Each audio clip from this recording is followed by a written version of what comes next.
Jangan lupa subscribe di YouTube channel Metro TV News dan juga nyalakan notifikasinya.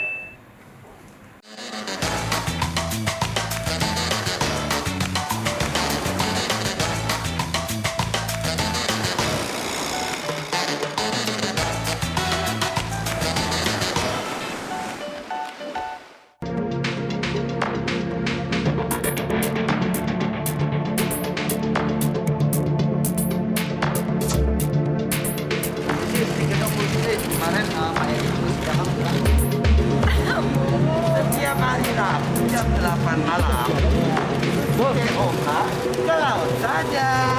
Jadi nggak mau komentar Bu. Kawan Susi, beberapa waktu yang lalu Susi Pujiastuti datang ke gedung KPK dan banyak sekali spekulasi yang beredar.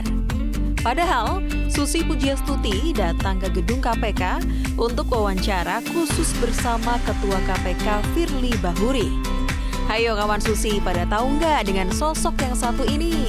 Firly Bahuri adalah Ketua KPK terpilih periode 2019 hingga 2023. Walau lekat dengan background kepolisian, nama Firly Bahuri sudah tidak asing lagi di KPK.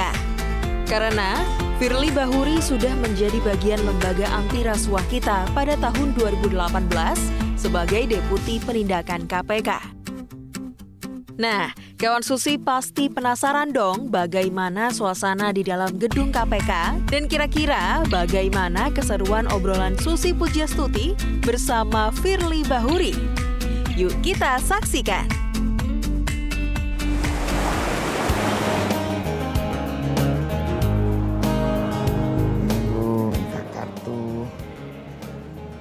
Kabar sehat.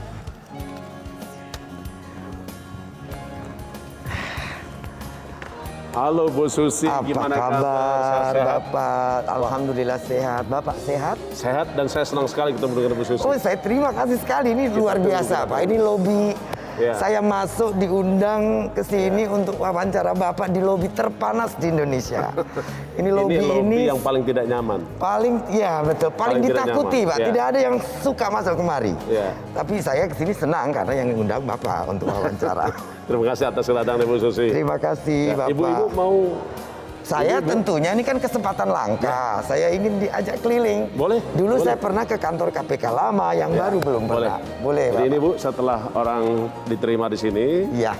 tunggu dulu di sini. Oke. Terus duduk nanti di setelah tunggu di sini ini, kalau Duduk seandainya ada kegiatan, Iya. misalnya ada yang mau diperiksa, dimintain keterangan, nanti ke atas Bu. Langsung ke atas. Ya, Oke. karena satu-satu itu aksesnya. Jadi kalau lobi hotel tuh adem ayem, kalau di sini duduk kemari diundang KPK itu serem lah.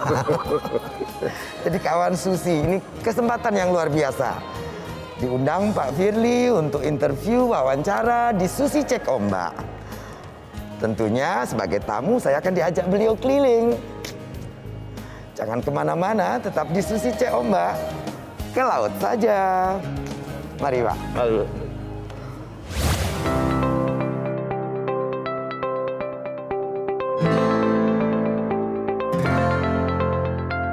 Pak Firly, Ya. ini gedung baru saya ini untuk pertama kali datang. Ya. Saya ingin tanya karena terakhir juga ada isu baru tentang vaksinasi yang dilakukan untuk para tersangka dan juga seluruh tim KPK. Ya. Karena masyarakat kenapa koruptor diduluin gitu. Kenapa rakyat belum selesai kok koruptor malah diduluin begitu. Ada pertanyaan dari warga. terima kasih Bu Susi, melalui Susi Cek Ombak ini bisa kita klarifikasi terkait dengan kegiatan vaksinasi dengan seluruh warga KPK. Ya. Kalau kita bicara warga KPK, itu ada pegawai, ada dewas, ada pimpinan, ada rekan-rekan jurnalistik, ada tahanan. Jadi bukan cuma tersangka koruptor. Bukan, semuanya Oke. kita berikan. Kenapa? Karena tugas melindungi segenap bangsa Indonesia. Karena kemarin kan masyarakat dipikirnya Hanya enak tahanan. ya jadi koruptor ya. dapat vaksin duluan, Ya. tidak usah ngantri, yang ngevaksin datang kan gitu Pak, Ya. masyarakat merasa Yang tidak kita adil. berikan itu bukan karena dia tersangka, tapi dia adalah warga negara Indonesia, punya hak untuk divaksin. Itu satu. Oke. Yang kedua, kenapa tersangka ini kita berikan vaksin juga? Karena dia memiliki interaksi yang cukup padat dengan pengacara, dengan penyidik, dengan hakim. Ya jangan sampai nanti tersangka KPK menyebar COVID-19. Ya, dan kalau sampai meninggal kan Meninggal nanti kasusnya kasusnya jadi terhenti. Ya, itu. Nah, Jadi itu yang kita berikan. kawan Susi jelas ya tadi penjelasan Pak Firly ini. Ya. Jadi memang harus Ya. Dan data dilakukan. terakhir Bu Susi, tahanan KPK terakhir itu ada 64 orang. Yang kena COVID 30 orang. Separuhnya. Separuhnya. Tapi alhamdulillah belum ada yang, dan mudah-mudahan tidak ada yang meninggal dunia. Karena proses hukum terganggu kalau tersangka meninggal dunia. Satu lagi Bapak ada pertanyaan tentang COVID pandemik ini tadi. Ya. Kan menyebabkan banyak celah-celah korupsi ini makin menjadi. Ya. Nah, apa yang telah dilakukan KPK dalam hal ini dalam melakukan pencegahan possibility daripada kemungkinan celah korupsi di masa pandemi? Ya, kita sadar bahwa begitu pandemi COVID melanda dunia, melanda Indonesia, semua energi kita fokus terhadap penanganan COVID. KPK dalam hal ini tentu bekerja keras untuk membantu pemerintah dalam rangka penyelamatan jiwa manusia, menjamin kesehatan seluruh warga Indonesia, tetapi juga COVID ini harus kita selesaikan. Krisis ekonomi, krisis diselesaikan. kesehatan tidak boleh terjadi. Karenanya KPK membantu pemerintah mulai dari KPK bekerja sama dengan BPKP, BPK, termasuk juga dengan LKPP, itu untuk memastikan bahwa seluruh proses hal-hal kegiatan terkait penanganan pandemi COVID bisa berjalan dan tidak melanggar hukum. Karenanya KPK membuat edaran, Bu. Kita bikin surat edaran, Bu. Bagaimana cara seluruh Oke. pengadaan barang jasa. Bagaimana terkait dengan menerima bantuan dari pihak ketiga.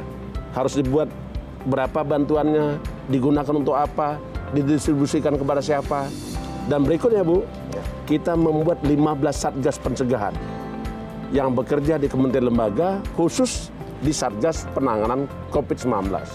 Di samping itu, KPK juga bekerja keras, Bu, membuat satgas untuk penindakan terhadap setiap celah terjadinya tindak Dimungkinkan di korupsi. masa pandemi ini. Karena Ya. pandemi ini juga karena kita ingin mempercepat penanganannya, dipermudah banyak hal. Nah, saya setuju sehingga itu, Bu. celah Betul. lebih banyak. Betul. Ya. Kemudian kita melihat tadi penanganan dari sisi setelah atau akan terjadinya korupsi. Tentunya pendidikan Ya. dalam hal membuat masyarakat yang punya integritas sehingga tidak mudah tergiur korupsi, tidak mudah menggunakan dana pembangunan, Betul. dana bansos dan lain sebagainya. Ya. Pendidikan apa yang dilakukan oleh Ya. KPK dalam hal ini? Pendidikan menjadi penting, Bu, karena itu adalah strategi pemberantasan korupsi. Dengan pendidikan maka kita membuat kesadaran masyarakat supaya tidak ingin menjadi pelaku korupsi. Meningkatkan integritas itu salah satu yang, Karena kita yang paham, menjadi Bu, hal korupsi yang itu salah satunya disebabkan karena minusnya integritas. ya. Dalam suatu teori, korupsi terjadi karena ada kekuasaan ditambah dengan kesempatan minusnya integritas. Kekuasaan, kesempatan dan berkurangnya dan tidak adanya minusnya Ya, integritas. karenanya tadi. KPK membangun yang namanya adalah ahli pembangun integritas. Kita juga membuat tim yang disebut dengan penyuluh anti korupsi. Dan ini kita sebar, kita lakukan pendidikan oleh kita, supaya semakin banyak orang yang berintegritas, semakin tidak ada korupsi.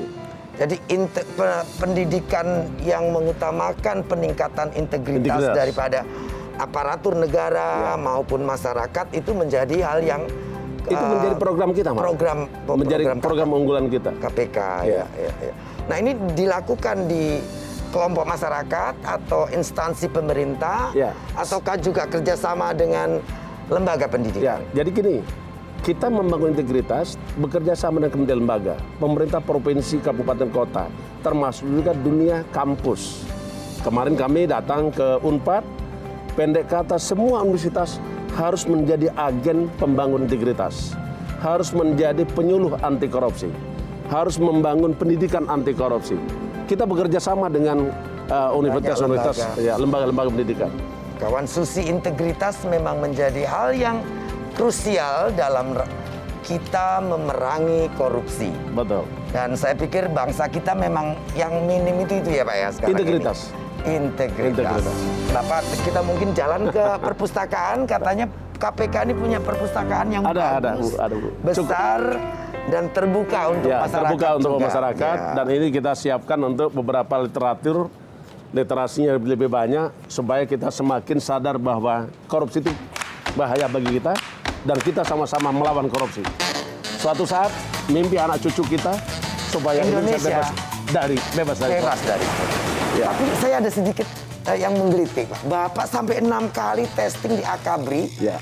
baru bisa masuk. Ya. Sampai 6 kali itu kan orang luar biasa, tidak punya putus asa Bapak. Ya. Kenapa harus Akabri, Pak?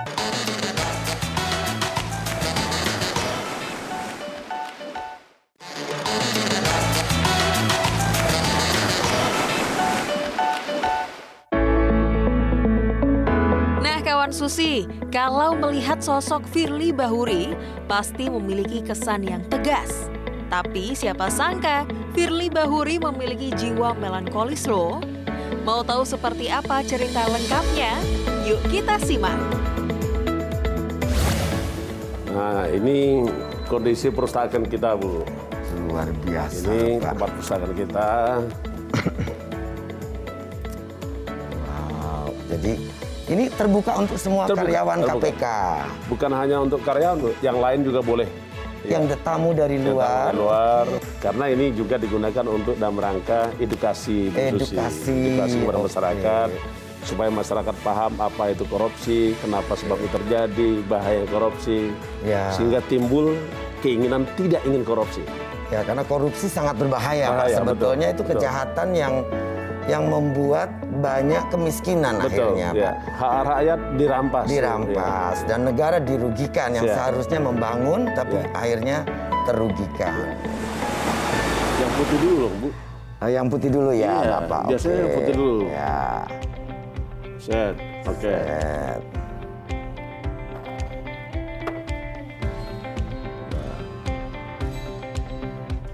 Nah. Set. Skakmat, Pak. Baru berapa langkah, saya sudah bisa skakmat, Pak Firly. Jadi pertanyaannya sekarang, sekarang bagaimana Pak Firly akan menskakmat koruptor nih, Pak? Kita banyak cara. Oke, Banyak cara untuk melakukan setegak mati terhadap para koruptor. oke, Itu dengan cara prosedur hukum yang harus kita lakukan, oke. dengan teknis-teknis kemampuan para pegawai KPK Penyidik yang dan, tidak pernah ya, kita ragukan. investigasi, oke. Penyidik, penuntut umum, semua yang memiliki kapabilitas dan kapasitas yang luar biasa. Setiap orang yang sudah kita tetapkan tersangka Ya. tidak akan pernah lolos. Tidak pernah lolos. Tapi kemarin itu dengan adanya revisi undang-undang itu, Pak. Betul, betul. Itu kan ada salah satu pasal yang bisa meng-SP3-kan. Ya, Berarti KPK sebelumnya itu banyak punya PR yang belum selesai. ya. Nah, dalam undang-undang yang baru ini kalau tidak selesai harus di SP3-kan kalau tidak cukup bukti. Ya, Nah, tapi Pak Firly bilang akan memastikan ke depan ini tidak ada lagi ya. yang bisa bebas ya, Ya. Pak. Begini Bu Susi, dan saya kira penegakan hukum itu tujuannya kan tiga. 3, oke. Satu, memberikan kepastian hukum. Oke. Dua, menimbulkan rasa keadilan. Ketiga, menimbulkan kemanfaatan. Rasa Karena keadilan itu tiga sangat penting ini itu, Pak. Betul. harus kita pegang. Oke. Sehingga setiap orang yang disangkakan sebagai pelaku tidak berkorupsi, Ya. kita harus lengkap dulu dengan alat bukti. Oke. Jangan terlalu gampang menyebut orang tersangka. Oke. Karena sebenarnya kita kumpulkan, kita cari keterangan saksi, alat buktinya sudah lengkap semua, pasti baru terang kita. tindak pidana korupsinya, baru siapa pelakunya. Jadi kalau begitu tidak akan pernah ada yang lolos, Pak. Karena sudah dipastikan Sudah dulu dipastikan sebelum dengan alat-alat buktinya. Ya, bukan hanya sekedar tangkap-tangkap nanti Bukan. akhirnya bukti tidak cukup Ya. harus dilepaskan. Ya, karena begini Bu, kalau seandainya kita ada orang lolos dari penetapan tersangka oleh KPK, maka itu akan berdampak buruk terhadap penegakan hukum itu sendiri. Untuk selanjutnya Untuk juga selanjutnya, akan kurang karenanya, baik, masyarakat kurang percaya. Betul, walaupun undang-undangnya ada. Ya, nah, kita nanti masih panjang nih Pak Ya, Bu. wawancara tentang yang serius-serius tadi penegakan hukum. Saya ingin sedikit bertanya karena kita ada di perpustakaan nih. Betul. Saya dengar Bapak senang bikin sajak, suka sastra. Nah, seperti membaca buku, menulis puisi ini menjadi salah satu hobi Bapak. Betul. Apa yang membuat Bapak tertarik dengan sastra dan puisi? Ya, kita harus tahu bahwa kemajuan suatu bangsa itu sangat menentukan karya anak bangsa itu sendiri. Dan karya anak bangsa ini melalui tulisan, goresan tangannya, itu akan merubah peradaban manusia, merubah peradaban dunia. Akhir-akhir ini saya sering membuat puisi yang bernuansa isinya korupsi. Jadi kenapa itu terjadi? Karena kami menyadari korupsi ini bukan hanya kejahatan melanggar hukum, Bu Susi. Ya. Bukan hanya kejahatan merugikan uang negara. Hak rakyat dirampas oleh para koruptor.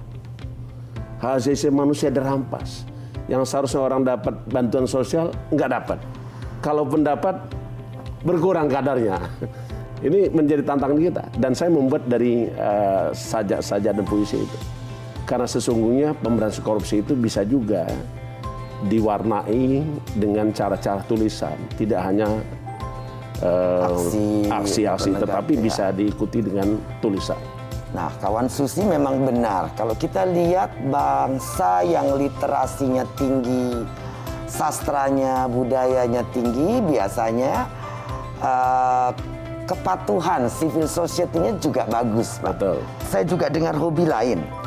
Bapak ini senang masak nasi goreng, katanya hobinya. Bahkan pernah memasak nasi goreng untuk karyawan KPK. Betul. Saya adalah keluarga yang sangat sulit kehidupannya.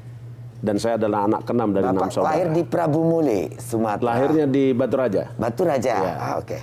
Dari 6 saudara ini saya anak terakhir, sehingga apabila kita membutuhkan sesuatu harus kita siapkan sendiri. Karena orang tua ada di kebun, bapak ibu ada di kebun, kakak-kakak Batu juga Raja banyak terpisah. kebun kopi, Pak. Betul, sehingga kami melakukan kegiatan-kegiatan itu. Kalau kita mau makan ya masak sendiri. Kalau nggak masak sendiri nggak bisa makan kita. Oke. Kalaupun ada konsep kenapa saya sering membuat nasi goreng, kebetulan anak saya itu suka dengan nasi goreng. Bahkan terkadang pernah malam hari dia bangunkan saya, dia bilang, "Pak, aku lapar." Bapak masak nasi Saya goreng. tidak mungkin menyuruh orang lain kan, karena sudah malam. Malam ya. Terpaksa saya bangun, saya masak sendiri untuk anak saya. Dan hari-hari biasa, hari-hari libur itu saya biasa masak untuk anak dan istri saya.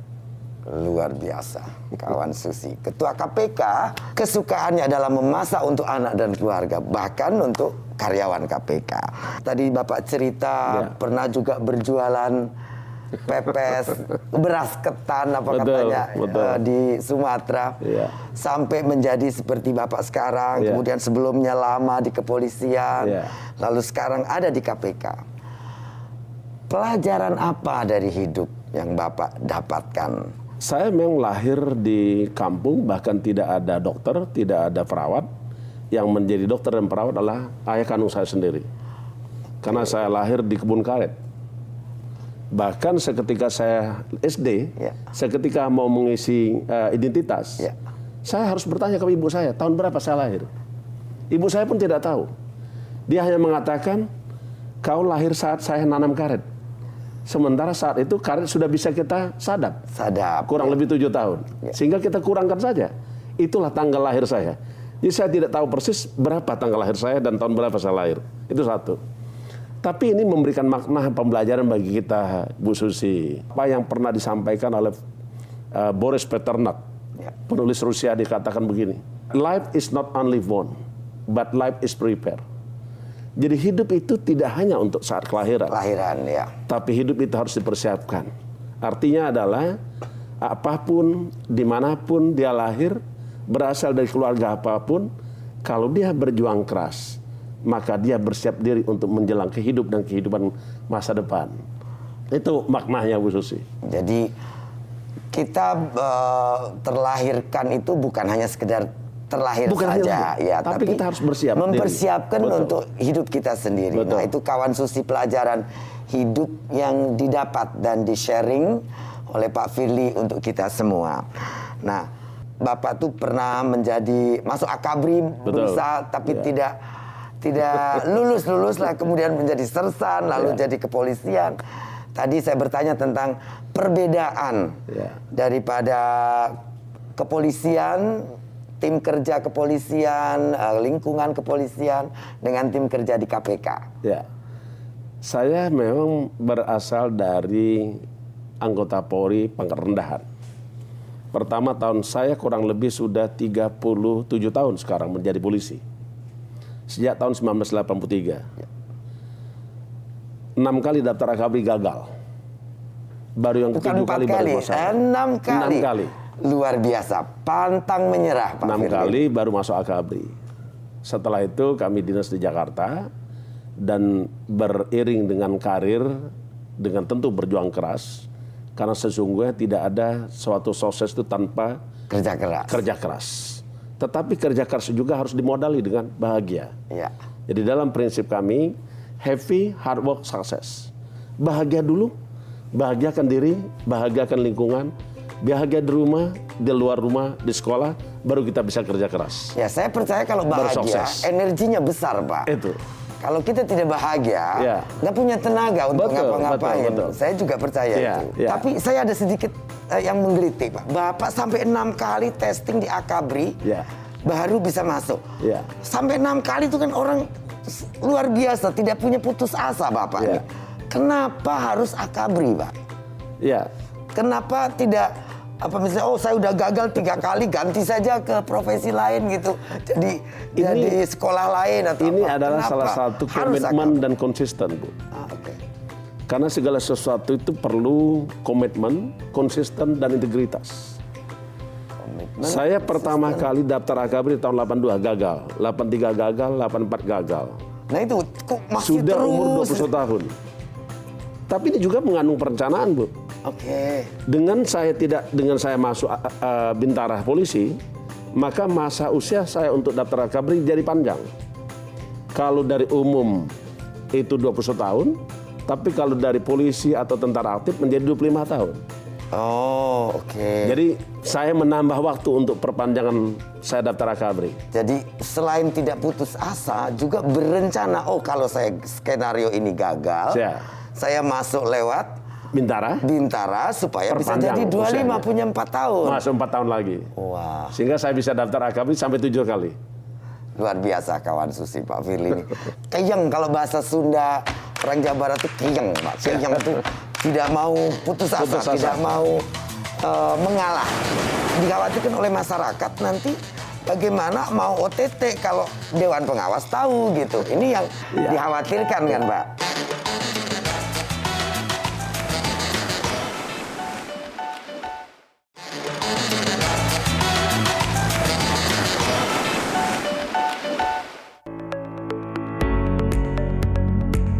Kawan Susi, gedung KPK tak pernah lepas dari sorotan wartawan. Setiap hari wartawan selalu hadir di gedung KPK.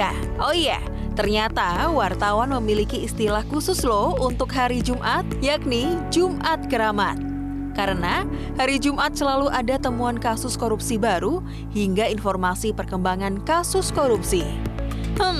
Apakah itu masih relevan untuk kepemimpinan Firly Bahuri? Yuk kita simak jawabannya. Prinsipnya begini, Bu, kita patuh kepada ketentuan hukum. Ketentuan hukum mengatakan begini, penyidikan adalah serangkaian tindakan penyidik berdasarkan undang-undang dalam rangka mengumpulkan barang bukti dan mencari keterangan saksi guna membuat terangnya suatu perkara dan menemukan tersangka. Menemukan tersangka tidak harus hari Jumat, Bu. Kami pernah menemukan tersangka hari Senin, hari Selasa, hari Rabu, hari Kamis, Jumat. Pernah semua, Sabtu. Bahkan malam pun kita temukan tersangkanya. Sehingga mohon maaf kepada rekan-rekan wartawan, rakyat Indonesia, sampai pagi baru kita sampaikan bahwa ada suatu peristiwa pidana dengan alat bukti yang cukup menemukan tersangkanya. Jadi bukan karena sengaja diatur pagi hari, dini hari gitu. Ya, kapanpun. Kapanpun. Selama kita bisa memiliki kecukupan bukti, segera kita. Jadi tidak ada Jumat keramat, kawan Susi. Tidak ada juga dini hari. Setiap hari itu menjadi keramat bagi para koruptor. Setiap hari jadi hari keramat. Ya, setiap hari keramat bagi koruptor. Tadi kembali ke penyadapan, Pak. Ya, Bu. Saya dengar Undang-Undang Dewan Pengawas KPK yang disahkan DPR itu meragukan sistem perizinan penyadapan ini. Ya. Nah, tanggapan Pak Firly sendiri itu seperti tadi, tidak. Jadi memang tidak harus koordinasi. Kalau penyadapan itu, Bu, itu sebagaimana ditentukan undang-undang bahwa Dewan Pengawas memiliki tugas memberikan atau menolak izin penyadapan, penggeledahan, penyitaan. Dan itu dalam rangka kepentingan penegakan hukum, mencari keterangan, mencari alat bukti, maka mau tidak mau pasti kita mengajukan izin kepada Dewas, dan Dewas sampai hari ini belum pernah menghambat perizinan penyadapan, penggeledahan maupun penyitaan. Belum pernah Dewan Belum pernah. Pengawas. Sejak KPK berdiri tahun 2003, Ya. KPK sudah banyak juga melakukan penangkapan-penangkapan. Rencana Bapak sendiri untuk KPK ini rencana besar, ide-ide apa yang kira-kira Bapak ingin lakukan untuk KPK? Ya, kita tidak pernah lepas daripada tujuan negara. Dari tujuan negara itu, maka pemerintah membuat program-program pembangunan untuk mewujudkan tujuan negara itu. KPK juga punya tujuan. Tujuan KPK adalah melakukan pemberantasan korupsi supaya Indonesia bebas dari korupsi dan Indonesia mewujudkan rakyat Indonesia yang sejahtera, cerdas, dan Indonesia yang maju. Itu tujuan kita. Karena itu KPK bekerja keras untuk membersihkan Indonesia dari korupsi. Indeks Indonesia kan sempat turun nih Ya. Pak dalam hal penanganan korupsi. Kalau melihat indeks korupsi persepsi itu, Ya. tentu bukan hanya satu faktor, banyak faktor lain. Tapi yang pasti adalah KPK tetap berkomitmen membersihkan Indonesia dari korupsi. Caranya apa? Kita melakukan setidaknya 3 cara. 1, melakukan penegakan hukum yang tegas. 2, adalah di luar proses hukum. Nah, di luar proses hukum, kita kenalkan yang namanya pendidikan masyarakat supaya aparat penyelenggara negara, para politisi, penyelenggara negara, para pihak yang pemangku kepentingan tidak ingin melakukan korupsi. Jadi Dengan cara sikap melakukan mereka dirubah, pencegahan. sikapnya dirubah, mindsetnya dirubah, perilakunya dirubah. Kita sampaikan, kalau Anda melakukan korupsi, maka ini merugikan negara. Anda sudah merampas hak rakyat, hak kita semua. Maka kita mengajak semua komponen masyarakat, semua anak bangsa melibatkan diri untuk melakukan upaya-upaya tidak ingin korupsi. Yang kedua adalah pencegahan, Bu. Kenapa ini penting pencegahan? Pencegahan sasaran adalah perbaikan sistem. Karena korupsi itu juga disebabkan karena lemahnya sistem, buruknya sistem, gagalnya sistem. Yang terakhir, kita lakukan penindakan tegas. Tidak ada ruang bagi para koruptor karena kita punya mimpi Indonesia bebas dari korupsi, Bu. Itulah mimpi KPK. Mudah-mudahan merupakan mimpi kita semua. Mimpi besar yang besar kita akan dikerjakan oleh Pak Firly dalam menangani korupsi di Indonesia. Kawan Susi, kita dari tadi ini serius sekali berbicara tentang korupsi. Ada sedikit calm down, ada pertanyaan tentang hidup. Mungkin saya pakai kartu, nanti Bapak harus jawab dengan direct dan jujur. Nah, kawan Susi, saya dapat satu kartu yang dipilih Pak Firly tadi. Isinya nih Pak, saya bacakan. Saya akan mundur menjadi ketua KPK jika saya, tanda tanya Pak. Ya, sampai selesai tanggal 20 Desember 2023. Saya akan tuntaskan pekerjaan saya. Kalau tadi saya ambil di atas, sekarang tengah ambil di bawah. Saya paling tidak suka di titik-titik. Bingung Pak ini Pak. Saya paling tidak suka dipuja, karena yang dipuja itu adalah Allah SWT. Satu lagi, katanya satu lagi tuh Pak. Nah, saya bacakan. Hal yang paling memalukan dalam hidup dan ingin saya lupakan, yaitu apa Pak? Saya tidak pernah lupa, tetapi saya selalu mengingat, tetapi saya bukan seorang pendendam. Oke, jadi Bapak tidak pernah punya pengalaman Tidak ada. yang memalukan? Tidak. Wah, luar biasa. Jadi Bapak ini betul-betul kontrol ya. Selama dalam perjalanan hidup Bapak ini tidak pernah, tidak terencana. Semua dihitung. Semua dihitung. Nah, kawan Susi, kita sudah bercengkrama dengan Pak Firly Bahuri, Ketua KPK. Banyak hal kita dengar tentang beliau, banyak hal kita dengar tentang rencana beliau, dan banyak juga kita dengar tentang jawaban dari isu-isu yang selama ini diragukan oleh masyarakat dari beliau. Jangan lupa tetap nonton Susi Cek Ombak setiap hari Rabu jam 8 malam di Metro TV. Susi Cek Ombak, ke laut saja.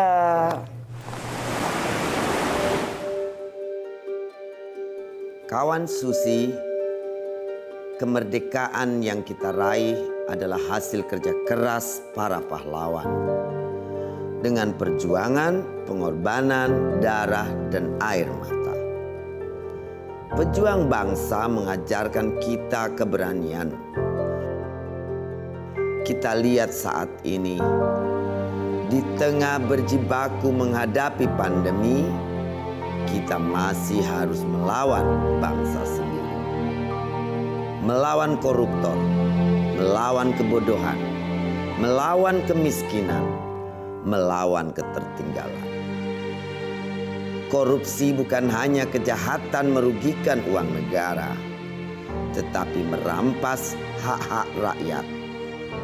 Korupsi, kejahatan melawan kemanusiaan. Jangan sampai ada celah.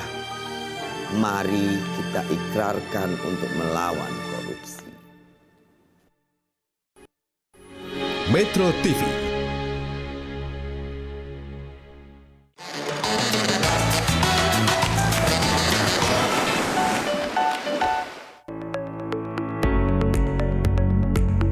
Kawan Susi, gedung KPK tak pernah lepas dari sorotan wartawan. Setiap hari wartawan selalu hadir di gedung KPK. Oh iya, ternyata wartawan memiliki istilah khusus loh untuk hari Jumat, yakni Jumat Keramat.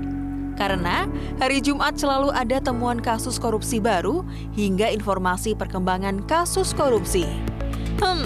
Apakah itu masih relevan untuk kepemimpinan Firly Bahuri? Yuk kita simak jawabannya. Prinsipnya begini Bu, kita patuh kepada ketentuan hukum.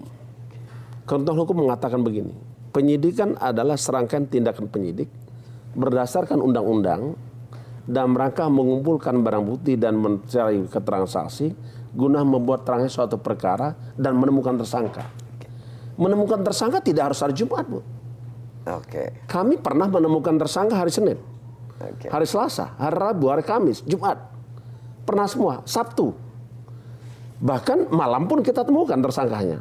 Sehingga mohon maaf kepada rekan-rekan wartawan, rakyat Indonesia, sampai pagi baru kita sampaikan bahwa ada suatu peristiwa pidana dengan alat bukti yang cukup menemukan tersangkanya. Jadi bukan karena sengaja diatur pagi hari, dini hari gitu. Ya, kapanpun. Kapanpun. Selama kita bisa memiliki kecukupan bukti, segera kita. Jadi tidak ada Jumat Keramat, kawan Susi. Tidak ada juga dini hari. Setiap hari itu menjadi keramat bagi para koruptor. Setiap hari jadi hari keramat. Ya, setiap hari keramat bagi koruptor. Tadi kembali ke penyadapan, Pak. Ya, saya dengar Undang-Undang Dewan Pengawas KPK yang disahkan DPR itu meragukan sistem perizinan penyadapan ini. Ya. Nah, tanggapan Pak Firly sendiri itu seperti tadi, tidak. Jadi memang tidak harus koordinasi. Kalau penyadapan itu Bu, itu sebagaimana ditentukan undang-undang bahwa Dewan Pengawas memiliki tugas memberikan atau menolak izin penyadapan, penggeledahan, penyitaan. Dan itu dalam rangka kepentingan penegakan hukum, mencari keterangan, mencari alat bukti, maka mau tidak mau pasti kita mengajukan izin kepada Dewas, dan Dewas sampai hari ini belum pernah menghambat perizinan penyadapan, penggeledahan maupun penyitaan. Belum pernah Dewan Belum pernah. Pengawas. Oke. Sejak KPK berdiri tahun 2003, Ya. KPK sudah banyak juga melakukan penangkapan-penangkapan. Rencana Bapak sendiri untuk KPK ini rencana besar, ide-ide apa yang kira-kira Bapak ingin lakukan untuk KPK? Ya, kita tidak pernah lepas daripada tujuan negara. Dari tujuan negara itu, maka pemerintah membuat program-program pembangunan untuk mewujudkan tujuan negara itu. KPK juga punya tujuan. Tujuan KPK adalah melakukan pemberantasan korupsi supaya Indonesia bebas dari korupsi dan Indonesia mewujudkan rakyat Indonesia yang sejahtera, cerdas, dan Indonesia yang maju. Itu tujuan kita. Karena itu KPK bekerja keras untuk membersihkan Indonesia dari korupsi. Indeks Indonesia kan sempat turun nih Ya. Pak dalam hal penanganan korupsi. Kalau melihat indeks korupsi persepsi itu, Ya. tentu bukan hanya satu faktor, banyak faktor lain. Tapi yang pasti adalah KPK tetap berkomitmen membersihkan Indonesia dari korupsi. Caranya apa? Kita melakukan setidaknya 3 cara. 1, melakukan penegakan hukum yang tegas. 2 adalah di luar proses hukum. Nah, di luar proses hukum, kita kenalkan yang namanya pendidikan masyarakat supaya aparat penyelenggara negara, para politisi, penyelenggara negara, para pihak yang pemangku kepentingan tidak ingin melakukan korupsi. Jadi Dengan cara sikap melakukan mereka dirubah, pencegahan. sikapnya dirubah, mindsetnya dirubah, perilakunya dirubah. Kita sampaikan, kalau Anda melakukan korupsi, maka ini merugikan negara. Anda sudah merampas hak rakyat, hak kita semua. Maka kita mengajak semua komponen masyarakat, semua anak bangsa melibatkan diri untuk melakukan upaya-upaya tidak ingin korupsi. Yang kedua adalah pencegahan, Bu. Kenapa ini penting pencegahan? Pencegahan sasaran adalah perbaikan sistem. Karena korupsi itu juga disebabkan karena lemahnya sistem, buruknya sistem, gagalnya sistem. Yang terakhir, kita lakukan penindakan tegas. Tidak ada ruang bagi para koruptor karena kita punya mimpi Indonesia bebas dari korupsi, Bu. Itulah mimpi KPK. Mudah-mudahan merupakan mimpi kita semua. Mimpi besar yang besar kita. akan dikerjakan oleh Pak Firly dalam menangani korupsi di Indonesia. Kawan Susi, kita dari tadi ini serius sekali berbicara tentang korupsi. Ada sedikit calm down, ada pertanyaan tentang hidup. Mungkin saya pakai kartu, nanti Bapak harus jawab dengan direct dan jujur. Nah, kawan Susi, saya dapat satu kartu yang dipilih Pak Firly tadi. Isinya nih Pak, saya bacakan. Saya akan mundur menjadi ketua KPK jika saya, tanda tanya Pak. Ya, sampai selesai tanggal 20 Desember 2023. Saya akan tuntaskan pekerjaan saya. Kalau tadi saya ambil di atas, sekarang tengah ambil di bawah. Saya paling tidak suka di titik-titik. Bingung Pak ini Pak. Saya paling tidak suka dipuja, karena yang dipuja itu ada Allah SWT. Satu lagi, katanya satu lagi tuh Pak. Nah, saya bacakan. Hal yang paling memalukan dalam hidup dan ingin saya lupakan, yaitu apa Pak? Saya tidak pernah lupa, tetapi saya selalu mengingat, tetapi saya bukan seorang pendendam. Oke, jadi Bapak tidak pernah punya pengalaman yang memalukan? Tidak. Wah, luar biasa. Jadi Bapak ini betul-betul kontrol ya. Selama dalam perjalanan hidup Bapak ini tidak pernah, tidak terencana. Semua dihitung. Semua dihitung. Nah, kawan Susi, kita sudah bercengkrama dengan Pak Firly Bahuri, Ketua KPK. Banyak hal kita dengar tentang beliau, banyak hal kita dengar tentang rencana beliau. Dan banyak juga kita dengar tentang jawaban dari isu-isu yang selama ini diragukan oleh masyarakat dari beliau. Jangan lupa tetap nonton Susi Cek Ombak setiap hari Rabu jam 8 malam di Metro TV. Susi Cek Ombak, ke laut saja.